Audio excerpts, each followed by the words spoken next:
64 বিশ্ববিদ্যালয় নিয়ে মিরপুরের ইনডোরে শুরু হয়েছে বিএসএল ক্রিকেট টুর্নামেন্ট। এর পৃষ্ঠপোষক কুমিল্লা ভিক্টোরিয়ান্স এবং আয়োজনে বাংলাদেশ ছাত্রলীগ। তরুণ প্রজন্মকে মাদক থেকে দূরে রাখতে প্রথমবারের মতো আয়োজন করা হয়েছে এই টুর্নামেন্ট।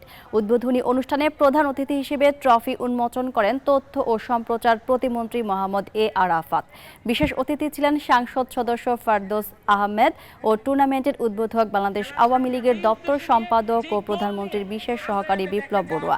এছাড়াও ছাত্রলীগের সভাপতি সাদ্দাম হোসেন, সাধারণ সম্পাদক শেখ ওয়ালি আসিফ ইনান উপস্থিত ছিলেন। এই ধরনের স্মার্ট উদ্যোগ আমরা দেখতে চাই ছাত্রলীগের কাছ থেকে। বাংলাদেশ ছাত্রলীগের হাজারো লক্ষ কোটি নেতা কর্মী সমর্থক আছে। কোথাও কোনো কোনায় বিচ্ছিন্নভাবে কোনো একটি অঘটন দুর্ঘটনা ঘটলে যে ফলো করে প্রচার করা হয়, আমি আমার গণমাধ্যমের বন্ধুদের বলবো, বাংলাদেশ ছাত্রলীগের ভালো উদ্যোগগুলো, গঠনমূলক উদ্যোগগুলোকে আরো বড় আকারে আপনারা প্রচার করুন। সেগুলো আগামী দিনের নতুন প্রজন্মকে আরো উদ্বুদ্ধ করবে।